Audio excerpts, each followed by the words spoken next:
gathering was also sponsored by the Indigenous Peoples Coalition, and I'm Albert Bender. I'm the chairperson of that coalition. And Melba's remarks remind me when you were asked about chiefs in Tennessee or Hermitage, Dallas, Texas. I had a rather humorous experience a while back with a non-Indian couple, an elderly white couple.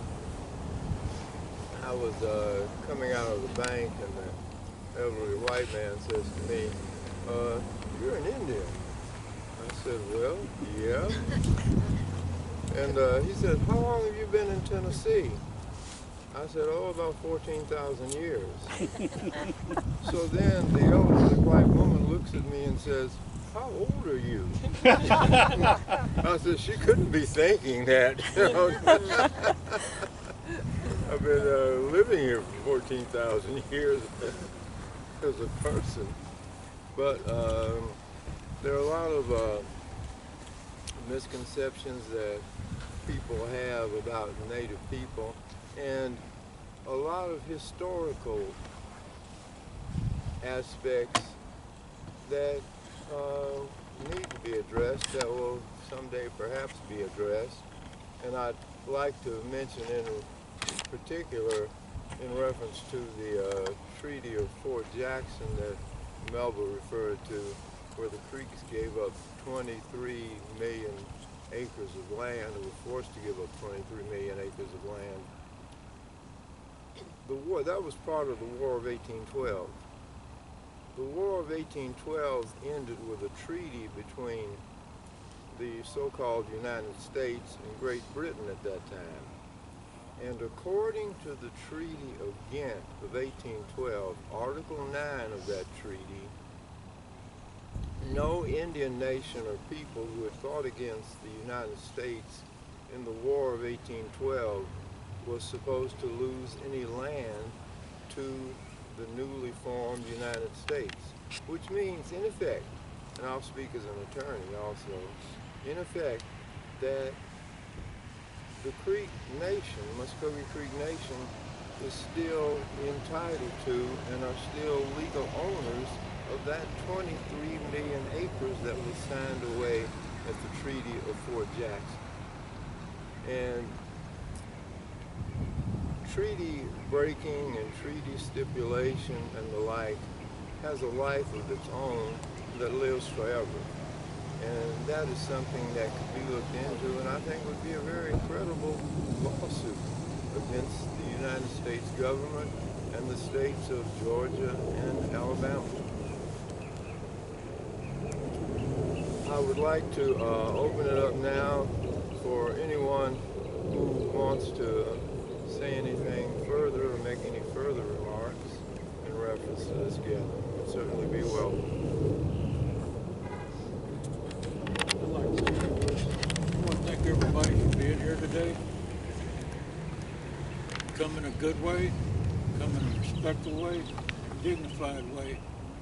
We as a vigil here, as a prayer, one mind, and we pray through these ways, these sacred ways, the center of the universe.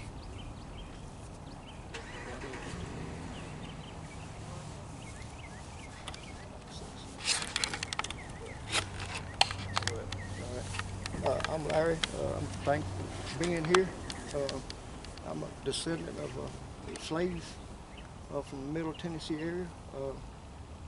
My great-granny, she was a maid where Andrew Jackson used to stay at the Alexander Inn in Belfast. And he traveled Nolensville Road, crossed the Duck River, and went through Farmerton, the Turnpike, and went to Belfast where he stayed. And he picked up troops as he went to defeat the Creeks in Alabama. And she died, the last slave in my family died in 1937, and the stories that I was told, my oral history, there's nowhere in the world I would take part in celebrating nobody that was for slavery.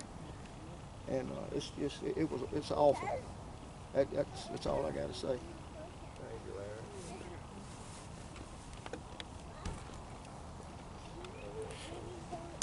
like to say a couple of words, please. I'm a Cherokee Nation citizen, born and raised in Oklahoma. I'm a descendant of Nanyehi Nancy Ward, beloved woman of the Cherokee. And Melvin, I discovered that I believe that your Creek ancestor was on the same detachment as mine, the Richard Taylor detachment. Did we discuss that? But my great-great-uncle was Richard Taylor. He was the conductor of the 11th Detachment.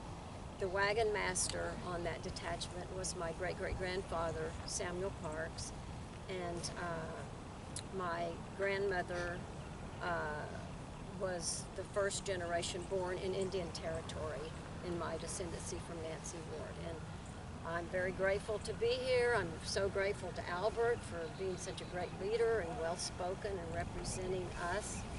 And just honored to be a part of everyone who's here. Why don't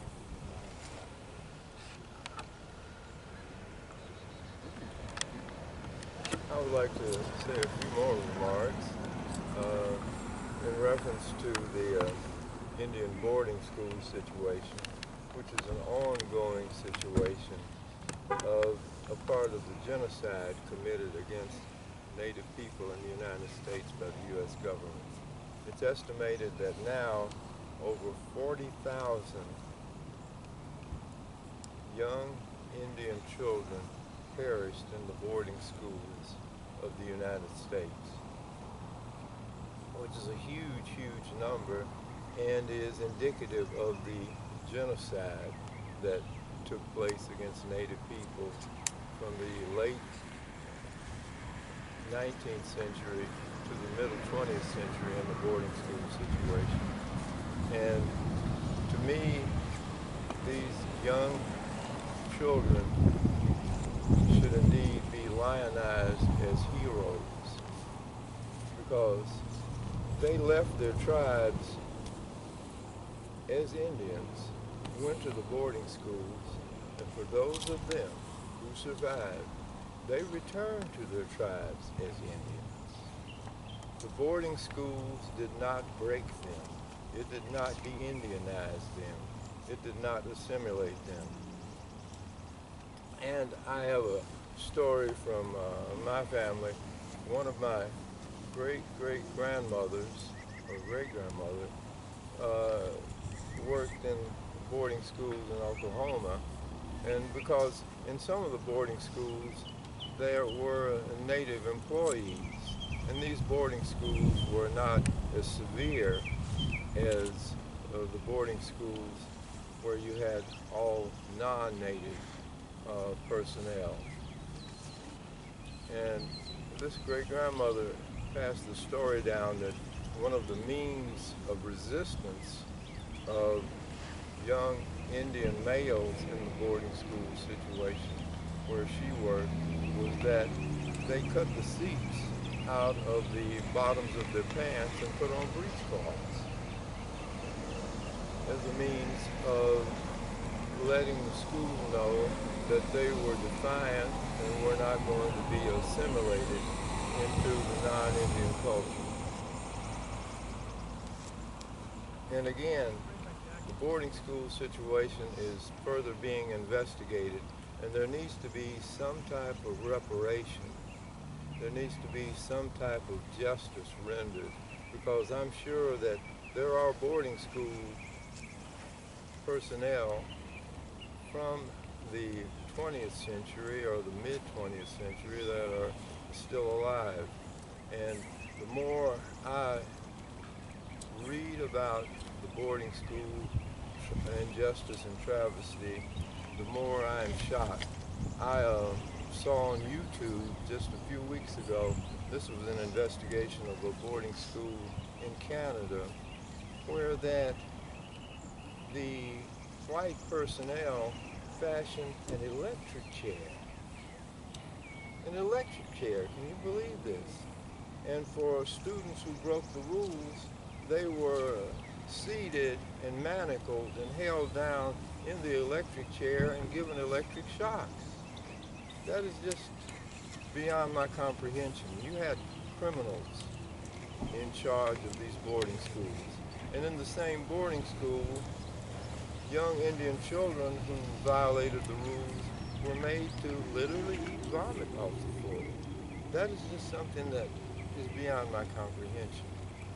But these are crimes that must be addressed and must be recompensed. I might not see it in my lifetime, but these are some of the many battles that we are fighting for justice. And if no one else has anything else to say, I would like for us to stand at the curb there, and those of us who are interested in taking signs, if you will, and stand in silent protest, because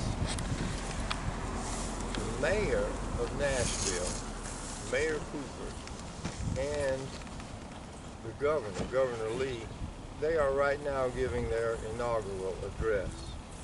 And that's why this demonstration how this demonstration came about. Representative Justin Jones gave me a call a couple of weeks ago, and he said, Albert, he said, there's going to be a birthday anniversary celebration of Andrew Jackson, 256th birthday celebration.